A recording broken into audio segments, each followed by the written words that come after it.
নমস্কাৰ আপোনালোক সকলোকে নৱবৰ্ষৰ আন্তৰিক শুভেচ্ছা জনাই মই মিনহাছে এই মুহূৰ্তত কেইবাটাও ব্ৰেকিং নিউজ দিব ওলাইছো আগবঢ়াইছো ৰাতিপুৱাৰ প্ৰথমটো খবৰ প্ৰচণ্ড শীতৰ বাবে 5খন জিলাত বিদ্যালয় বন্ধ ঘোষণা কৰিছে প্ৰশাসনে 3 জানুৱাৰীলৈ বন্ধ থাকিব শিক্ষা অনুষ্ঠান বিটিচিৰ 5খনকৈ জিলাত বন্ধ থাকিব সকলো শিক্ষা অনুষ্ঠান জিলাকেইখন ক্ৰমে কোকৰাঝাৰ চিৰাং বাক্সা উদালগুৰি তামুলপুৰ 1 জানুৱাৰীৰ পৰা 3 জানুৱাৰীলৈ বন্ধ থাকিব সকলো শিক্ষা অনুষ্ঠান শীত নকমিলে বন্ধ দিন বৃদ্ধিৰো সম্ভাৱনা আছে অতিপাত ঠাণ্ডাৰ বাবে বিটিচি শিক্ষা বিভাগে জাৰি কৰিছে এই নিৰ্দেশনা ইতিমধ্যে আন কেইবাখনো জিলাত বন্ধ ঘোষণা কৰা হৈছে শিক্ষা অনুষ্ঠান ইয়াৰ পাছৰ খবৰ জুবিনক মানুহৰ পৰা আঁতৰাই ৰাখিব বিচাৰিছিল মেনেজাৰ সিদ্ধাৰ্থই গৰিমা গাৰ্গৰ পাছত এবাৰ ৰাজেশ ভূঞাই কৰিছে বিস্ফোৰক মন্তব্য আকৌ পোহৰলৈ আহিছে মেনেজাৰ সিদ্ধাৰ্থ কলা অধ্যায় জুবিনক মানুহৰ পৰা আঁতৰাই ৰাখিব বিচাৰিছিল সিদ্ধাৰ্থই জুবিনক লাইভ শ্ব' কমৰো প্ৰস্তাৱ দিছিল মেনেজাৰ সিদ্ধাৰ্থই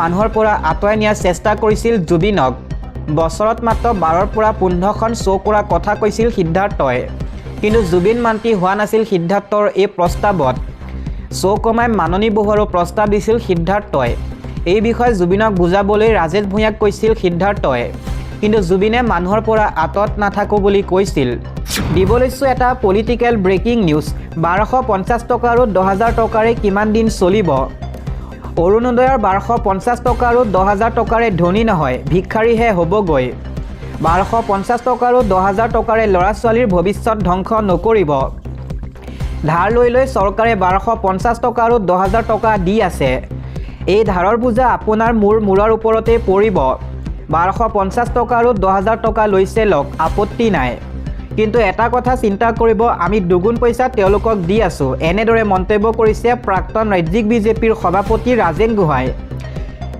গোহাঁই মন্তব্য কৰি কয় মিয়া সকলো ফালে আগবাঢ়ি গৈছে আনপিনে আমি সকলো ফালে ধ্বংস হৈ গৈছো খেতিৰ পৰা পকা মিস্ত্ৰীলৈকে সকলো মিয়াৰ সন্তান ডাক্তৰ হৈছে মিয়াৰ সন্তান ইঞ্জিনিয়াৰো হৈছে কিন্তু আমি কিমান ডাক্তৰ ইঞ্জিনিয়াৰ হৈছো ভাবিব নোৱাৰা সংকটৰ মাজত আমি আছো মানুহৰ মনটোৱে হৈছে আটাইতকৈ ডাঙৰ শক্তি সদায় মনৰ কথা শুনক সৰ্বশক্তিমান হৈছে মন কিন্তু মুখ্যমন্ত্ৰী হিমন্ত বিশ্ব শৰ্মাক কোনেও বিশ্বাস নকৰিব বিজেপি বিৰুদ্ধে এইদৰে আক্ৰমণাত্মক ৰূপ ৰাজেন গোহাঁই ইয়াৰ পাছৰ খবৰ জুবিন গাৰ্গে ন্যায় পাবনে নাপায় সেয়া আদালতে ক'ব মুখ্যমন্ত্ৰীয়ে নকয় এই মন্তব্য মুখ্যমন্ত্ৰী জুবিন গাৰ্গৰ মৃত্যুৰ 100টা দিন পাৰ হ'ল জুবিন গাৰ্গে ন্যায় পাবনে নাপায় এই প্ৰশ্ন উত্থাপিত হৈছে জুবিন গাৰ্গৰ মৃত্যু তদন্ত চাৰ্জশ্বিটো দাখিল কৰা হ'ল আদালতত দাখিল কৰা হ'ল 12000 পৃষ্ঠাজোৰা চাৰ্জশ্বিট কাৰাগাৰত বন্দী জুবিন গাৰ্গৰ ঘটনাৰে জড়িত 7গৰাকী অভিযুক্ত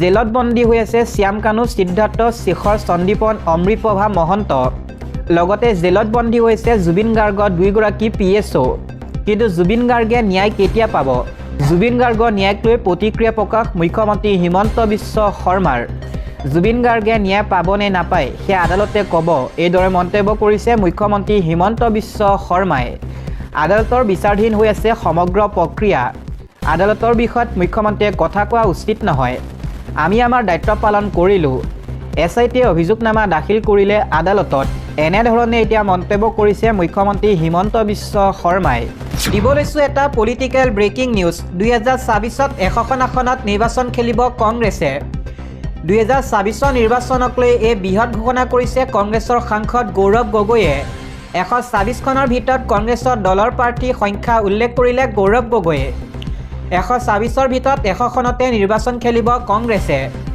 আমাৰ 100টা সমষ্টিত থাকিব কংগ্ৰেছৰে প্ৰাৰ্থী বিৰোধী দল একত্ৰিত হৈ নিৰ্বাচন খেলিবলৈ সংকল্পবদ্ধ 100খনত নিৰ্বাচন খেলাৰ সিদ্ধান্ত ইতিমধ্যে হৈছে 24খন আসন কংগ্ৰেছে এৰি দিব আন বিৰোধী দললৈ আলোচনাৰ মাজেৰে 24খন আসন কৰা হ'ব ভাগ ইয়াৰ পাছৰ খবৰ দেহত শক্তি থকালৈকে অচিনাকি লোকক শান্তিত থাকিবলৈ নিদিওঁ এই গৰ্জন মুখ্যমন্ত্ৰী হিমন্ত বিশ্ব শৰ্মাৰ জাতিৰ যদি পৰিচয় নাথাকে বিকাশৰ কোনো মূল্য নাথাকে দেহত শক্তি থকালৈকে অচিনাকি মানুহক শান্তিত থাকিবলৈ নিদিওঁ অচিনাকি লোকক মাটি বিক্ৰী নকৰিব চাকৰি নিদিব অচিনাকি লোকক জাতিৰ বৰঘৰত সোমাবলৈ নিদিব এয়া কৰিলে এটা দশকৰ ভিতৰত আমাৰ জাতি মহাশক্তিলৈ পৰিণত হ'ব ফৰেষ্টৰ মাটিৰ পৰা আঁতৰি যাওক অচিনাকি মানুহ জাতি জাগিছে জাতি জাগিব অসমীয়া জাতি আজি সংকটৰে পৰিপূৰ্ণ।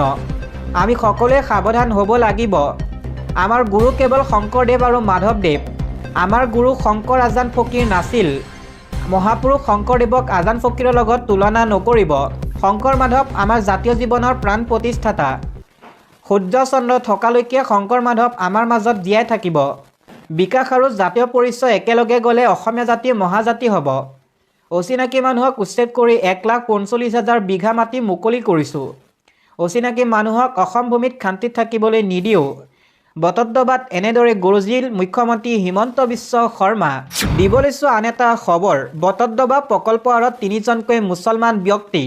3জন মুছলমান ব্যক্তিৰ বাবে সম্ভৱ হৈ উঠিল বটদ্ৰৱা প্ৰকল্প। নুৰুদ্দিন আহমেদ আৰু 2 পুত্ৰ ৰাজ আৰু দীপৰ হাতৰ পৰশত প্ৰাণ পালে বটদ্ৰৱা প্ৰকল্পই। বটদ্ৰৱা প্ৰকল্পৰ গুৰু আসন কৃষ্ণলীলা বিষ্ণু দশাৱতাৰক দিলে জীৱন্ত। শংকৰদেৱৰ সৃষ্টিৰাজিক বটদ্ৰৱা প্ৰকল্পত প্ৰাণ দিলে নুৰুদ্দিন, ৰাজ আহমেদ আৰু দীপ আহমেদে। যোৱা 2 বছৰ ধৰি বটদ্ৰৱা প্ৰকল্পৰ কাম কৰিছিল নুৰুদ্দিন আৰু তেওঁৰ 2গৰাকী পুত্ৰই। 200 বিঘাৰো অধিক মাটিত নিৰ্মাণ কৰা হৈছে এই বিশাল প্ৰকল্পটো। অতি নিখুঁতভাৱে বিশাল ৰূপত গুৰু আসন নিৰ্মাণ কৰা হৈছে। শ্ৰীকৃষ্ণ জন্মৰ পৰা তেওঁৰ লীলা মূৰ্তি ৰূপত প্ৰতিষ্ঠা হৈছে। ভগৱান বিষ্ণুৰ দশাৱতাৰ অতি নিখুঁতভাৱে নিৰ্মাণ কৰা হৈছে।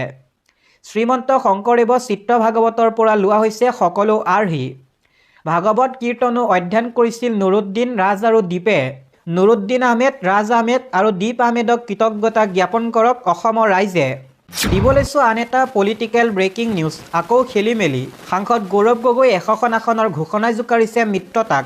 গৌৰৱ গগৈ 100খন আসনৰ কথা ক'লেও এই কথা আলোচনাত বহাৰ পাছতহে চূড়ান্ত হ'ব বুলি উল্লেখ কৰে লুৰিণজ্যোতি গগৈয়ে।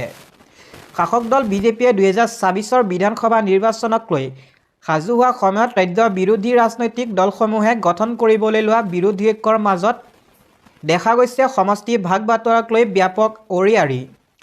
প্ৰদেশ কংগ্ৰেছৰ সভাপতি গৌৰৱ গগৈয়ে আগন্তুক বিধানসভা নিৰ্বাচনত কংগ্ৰেছ দলে অকলে 100খন আসনত প্ৰতিদ্বন্দ্বিতা আগবঢ়াম বুলি ঘোষণা কৰাৰ পাছতে বিৰোধী দলসমূহৰ মাজত ব্যাপক প্ৰতিক্ৰিয়াৰ সৃষ্টি হৈছে। গৌৰৱ গগৈয়ে আগন্তুক বিধানসভা নিৰ্বাচনত কংগ্ৰেছ দলে অকলে 100খন আসনত প্ৰতিদ্বন্দ্বিতা আগবঢ়াম বুলি ঘোষণা কৰাৰ পাছতে সমগ্ৰ বিষয়টোক লৈ ডিব্ৰুগড়ত অসম জাতীয় পৰিষদৰ সভাপতি লুৰিণজ্যোতি গগৈয়ে প্ৰতিক্ৰিয়া প্ৰকাশ কৰে। লুৰিণজ্যোতি গগৈয়ে কয়, গৌৰৱ গগৈয়ে 100খন আসনৰ কথা ক'লেও এই কথা আলোচনাত বহাৰ পাছতহে চূড়ান্ত হ'ব। গৌৰৱ গগৈয়ে 100খন আসনৰ কথা কোৱা মানে বিৰোধী ঐক্যৰ বিষয়টো তেওঁলোকে যোগাত্মকভাৱে লৈছে। আমি অসম জাতীয় পৰিষদে আগৰে পৰাই মিত্ৰতা হ'ব বুলি দাবী কৰি আহিছোঁ।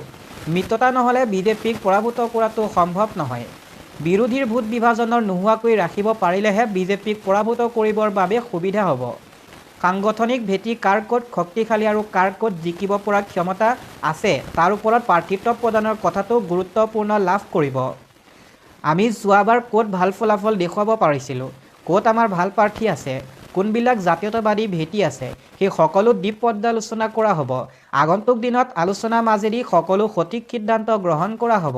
গৌৰৱ গগৈয়ে যোৱা 100খন আসনৰ মাজত বিটি আৰু আসন অন্তৰ্ভুক্ত হৈছেনে নাই সেয়াও চাব লাগিব। গতিকে সমষ্টি ভাগ বিতৰণৰ বিষয়টো আলোচনাৰ মাজেদি কৰিব লাগিব। এতিয়াহে সঠিক উত্তৰ ওলাব।